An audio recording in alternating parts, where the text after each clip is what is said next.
Hi guys, Ray here from City Fan TV, and I'm joined by my old mucker. Less of the old, but my old mucker, Bernard Dinneen from the Citizen Channel. How are you doing, Bernard? Yeah, I am old, mate. I passed another birthday this week, so yeah, I'm feeling older by the day, mate. Question is, can you get your bus pass yet? No, still another 3 years yet, mate. Not too old then, in my book. And I've got to say, Bernard is the host of the Citizen Channel, which has a lot of Manchester City stuff. Obviously, the history stuff. He does a ton of history because he's got that history. He's been to. I'm not Gary. I'm a poor man's Gary James. A very poor man's Gary James. You're a rich man's Bernard Dinneen. Thing is, you've been to what, over 2,000 games? Do you reckon? Oh God, I'd have to count up one day, but one day I'm not as many other people, but enough to be going on with. There's two things I want you to do, Bernard. One is count the number of games. Two, we will do a shirt video, or we'll do some shirt videos. I'm sure we have to do it because you're sporting that beautiful Umbro. I didn't know there were skin tight shirts in those days, Bernard, but that's. I've put a bit of weight on since the mid to late 80s, mate. This wasn't as skin tight as it is now when I bought it. I sweat like a pig. I can't wear. I couldn't get up and walk around in it, but I'm all right. I've sat here for 10 minutes. An absolute beaut, Bernard. So we're going to be here to talk about young James Trafford and his heroics, his transfer price. He's going off to Burnley. Because, Bernard, back in the day, you were a goalkeeper. They used to call you the Cat. Now, the original Cat was Peter Bonetti, Chelsea and England keeper. But you are the poor man. Well, we played a few cup finals when I was playing. Not any fantastic level, of course, and you had to send in a little pen profile of yourself. And obviously, he sort of come to me, what do you want to put? And I said, I don't know, say just nicknames Teflon, non-stick. Just nickname me that. And then they added to it, his ambition is to one day be a goalkeeper. So they put that in, and I put the Teflon bit in. So it was quite funny. But interesting enough, when I was doing this year, I actually found the programme for that. With that thing about Teflon, it was actually around about this time. So when I was looking through my City programmes for Paul Malden, because I was doing a thing on him, it turned up this Steve Mealy plate, it was called, or something, and it was actually in it. So it's sometimes you stumble across things you forget about, and it brings a smile to your face anyway. Quickly mention Paul Malden, 340 goals in one season for Bolton lads. Ridiculous, absolutely ridiculous. I still think it's a world record. And one day I might talk about the world records behind my back, but that's not football related. Anyway, we're talking about James Trafford now. You might have heard two big things about James Trafford recently. Obviously, the U21 Euros, where England have won to beat Spain 1-0 in the final. James Trafford, first time ever someone's gone through the tournament without conceding a goal. 6 consecutive games without conceding a goal. Fantastic performance from him. And in the final, in the 97th minute, with England winning 1-0, Colville gives a penalty away, and James Trafford saves the penalty from, was it the joint top scorer in the competition? Abel, I think his name is, a Spanish. Should let Gomez take it, shouldn't it? That would have been more fun. That'd be more fun. Gomez, a City player, he was also the joint top scorer in the tournament. Mentioned that Sergio Gomez playing in an advanced role, and one day maybe we talk about Sergio Gomez. If Bernard watches more of the game than the highlights, we might talk about Sergio Gomez. But James Trafford saved the penalty. He saved the follow-up, and then there was another follow-up, and that guy should have hit the target, and he hit it over, and England won, and they partied, I believe, well into the... I'll tell you what, it should have gone to VAR. There seems to be that many players in and around the box when that penalty came in. I thought half of them were actually in the box, so I thought there was going to be a retake anyway. But James Trafford, he earned his corn. He earned his corn last night. He showed what he's about. And he actually said, apparently, that on the day of the game or in the morning, he said he fancied that he's going to save a penalty that day and England are going to win. So, whether that's revisionism after the event, saying, yeah, I predicted this, same way, someone else predicted that they'd win a game of tennis or whatever. Anyway, so he said he predicted this.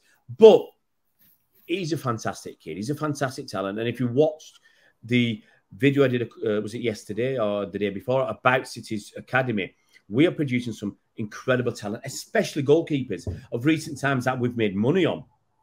There's been Angus Gunn. We sold him to Southampton for between 13 and 50 million quid. Gavin Bazunu, we sold for about 12 million quid to Southampton.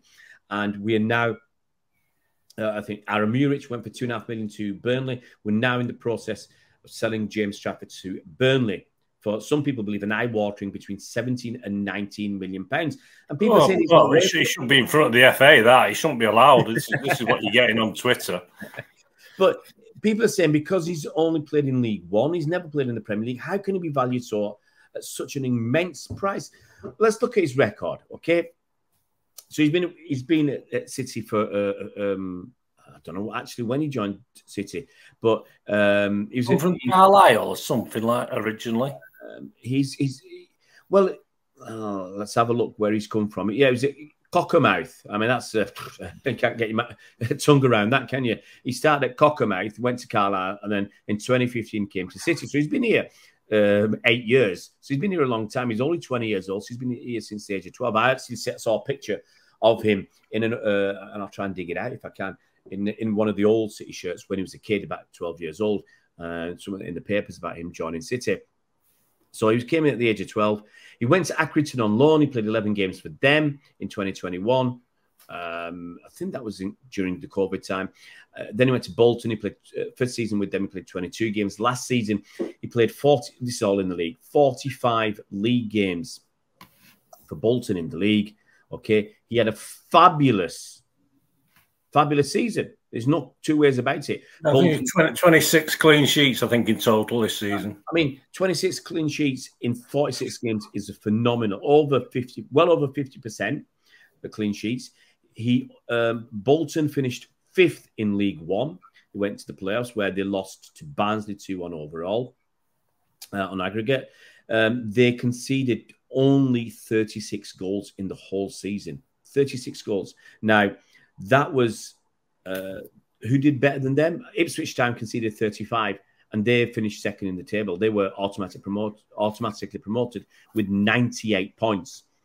So they did, Bolton did pretty well that season, and James Trafford did really well. Bolton fans were saying, they've been saying for ages, he's miles too good for Bolton. They were so pleased to get him for the second season because they thought he's too good. He's too good for us. He's too good for the League One.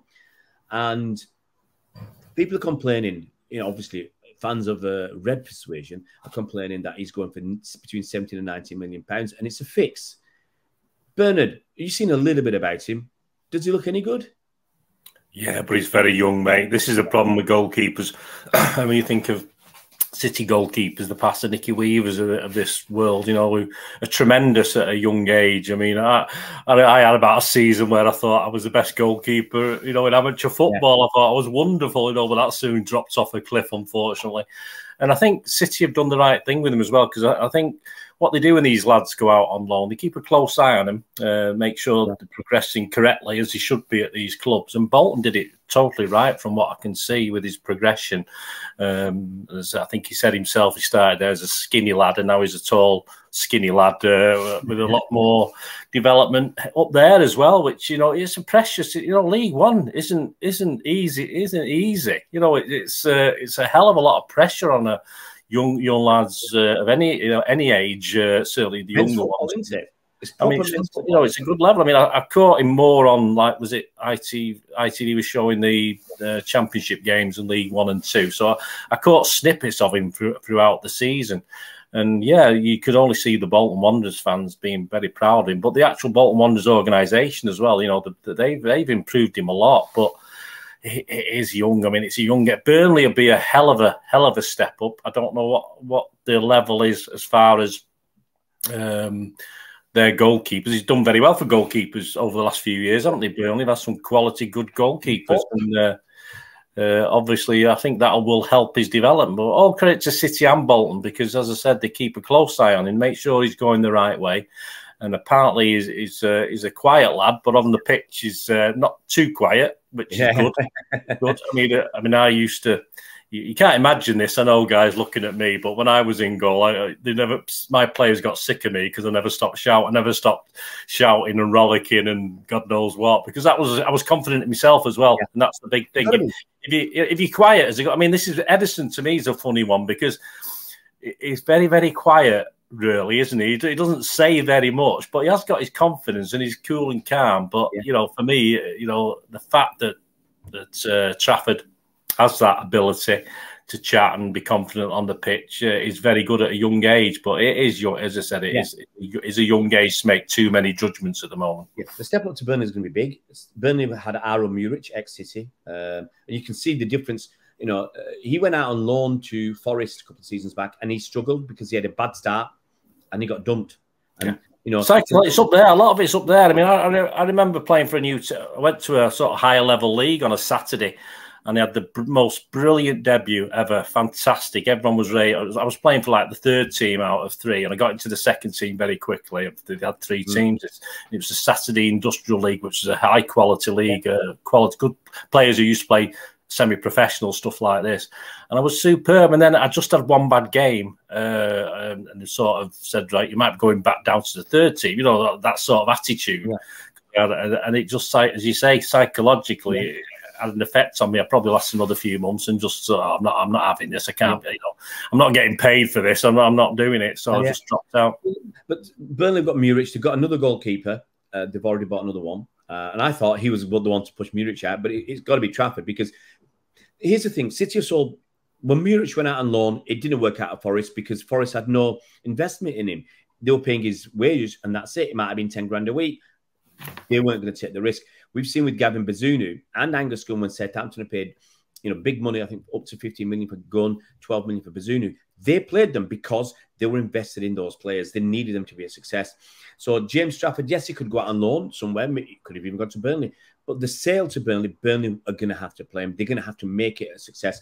And if there's a bad period, if he has a bad patch, they will persist with him. We're on loan. Forest didn't persist with Muric. So this is going to be obviously a big step up. But Vincent Kompany wants a ball-playing goalkeeper. He wants someone who can play with his feet, and Trafford certainly can play with his feet. That's the City way now. So even Bolton played to that standard. Bolton encouraged that style as well, which a lot of clubs do. I mean, it's just a normal thing now, isn't it? Yeah. But the other thing with young kids is you're paying for potential. I think that's the key here. You're paying for potential, and if you're paying for look, there's so many. Football is littered with young kids that have gone for big money. Joao Felix, you paid for potential, something like that. So you know, huge money. Anthony Gordon went for a lot of money to Newcastle. You're paying for potential. You know, you don't know what's going to happen. They might make it. They might not make it. There's a risk. When Mbappe went from I think we knew it, Mbappe, but you're still paying for potential when you're paying 180 million euros for somebody. There's a lot of that is in potential. Well, what's to come? So Trafford, if he makes it to the top level, you're looking at 60 to 80 million quid to buy a top level keeper these days. You know, look at someone like Alisson. That's the sort of money you're going to have to pay. So I think 17 to 90 million sounds like a lot, but in the overall scheme of things, his projection, his direction seems to be a lot of good observers are saying this kid seems to have what it takes to go all the way to be an England goalkeeper. Now, obviously, that you're looking maybe 3, 4, 5 years into the future, and anything can happen. It could all go out here. He could get injured, or he might not progress the way he, on the trajectory he's on at the moment. But a lot of that money is for potential. Now, I'm guessing City, as we generally do, will have a buyback and a sell-on clause. Yeah. Yeah. And when you're talking Burnley as well, you're talking a Premier League team. What would you want them to pay? 5 million, 500,000 or something. What do you want these clubs to pay? As you say, they're investing. It's a Premier League team. We're not talking Bolton, who obviously couldn't afford the lads. Obviously they don't have that sort of money. But you're talking a Premier League team who are hoping to stay in the Premier League and progress in the Premier League again after a year or two out of it. Look at the difference. For Aaron Muric, Burnley paid £2.5 million. Now, Muric is not the same as Trafford. I think Muric had a couple of bad loan spells. But they played in persisted with him. And Trafford, if Trafford had gone 2 years ago, maybe they'd have paid £3 or £4 million for him. But right now, the guy's stock is so high. He's worth... He's clean sheet at the under-21s as well, wasn't he? He didn't let a goal in for England, did he, in the under-21s? Yeah, it's a record. 6 games, no goals conceded. You know, you have to face Gomez. Come on. I mean, you didn't let a goal in. What's going on? But, you know, if you watch the video I did a couple of days ago, it's the way City do things now. You know, players, young players, his progression is stifled at City because City have got Edison, who's, 30 years old. He ain't going anywhere for a few years. And actually, his deputy, Stefan Ortega-Moreno, he's pretty good. We got him on a free. He's actually you can't have young progressive goalkeepers sat as the second keeper. It doesn't. Or the third keeper. I mean, Trafford would be exactly. That's why you've got Carson, because. But you can't stop his progression. So selling him to Burnley for me is the right option. Getting good money. Now the buyback clause might be 40 million, but if he makes it, you look at it and say, well, we sold him for best bet at 20. We have to buy him back for 40. That's only 20 million quid. If the kid's worth 80 and you buy him for 20, you are laughing your head off. He's had that development that he won't get at City. We've seen with Romeo Lavia. We sold him cheaply at 10.5 million quid to Southampton. He's progressed an alarming rate that he wouldn't have done at City. And he's done it in the Premier League. And because Southampton paid the money, they played him. If we got a 20% selling clause, if he goes for 40 million, we get another 8 million. That's not bad. That's best part of £20 million for a kid that was never going to play at City. Because with the best player in the world, you ain't pushing someone like Rodri to the side for Romeo Lavia. You know, you're just not doing that. So going back to James Trafford, I hope he goes all the way. You know, obviously he's ex-City, and we've seen. I think City fans would have been keeping an eye on Burnley anyway because of the company connection. Of course we would, but even more so with people like James Trafford there. And I think we'll get an interesting start to the season. First game of the season is Burnley versus Manchester City. He'll be on the bench. He'll be on the bench, Trafford. Guys, thank you so much. I'm going to say a big thanks to Bernard for coming on today and having a chat about James Trafford, using his experience and expertise as an ex-goalkeeper, the cat, or the Teflon cat, or whatever you call him. Leaky Dinneen, I think they called you, wasn't it? Yeah, I mean, it's like Peter Bonetti, who was the original cat. I mean, I used to say that's because he gives his defence kittens, but there you go. But thank you so much, Bernard. I will repeat, as I've said in the last couple of videos, thanks so much over the last few weeks to Bernard, Mike, who's Bolt from the Blue, and Presswich Blue, which is who's Colin Savage, the football finance experts. Thanks to these guys. City Fan TV has had a bit of a resurgence. We've been putting out videos, and it's been a lot of fun. I've enjoyed it, and our subscribers have gone up by about 30% in the last month. It's been fantastic, and it's thanks to you guys watching and subscribing. So if you are new to the channel, if you like what you see, some old fellas talking football, and obviously when the season starts, we've got get back into doing some previews of games and press conferences and reviews of games and previews of lineups at games. We'll do as much as we can during the season for you guys, all you City fans and fans of football. We get plenty of fans on this channel who are just genuine football fans who want to hear genuine talk without too much rhetoric, without too much of an agenda, without too much clickbait stuff. Hey, guys, what more do you need besides Bernard Dinneen? That's clickbait enough. The handsome devil, that is Bernard Dinneen. For all you grandmothers out there, we've got Bernard Dinneen. Great grandmothers. Great man. Well, for the grandmothers, we've got Mike Long. For the grandmothers and for the great grandmothers, we've got Bernard Dinneen. Two smooth operators, two wily old. Yeah, and great grandfathers. Let's not be funny about this. Let's keep it open to everybody. Thanks so much for everybody for joining. If you hit that like button, would be great. If you can subscribe, hit that bell icon so you're notified as soon as new videos come out. And we'll see you around Blues.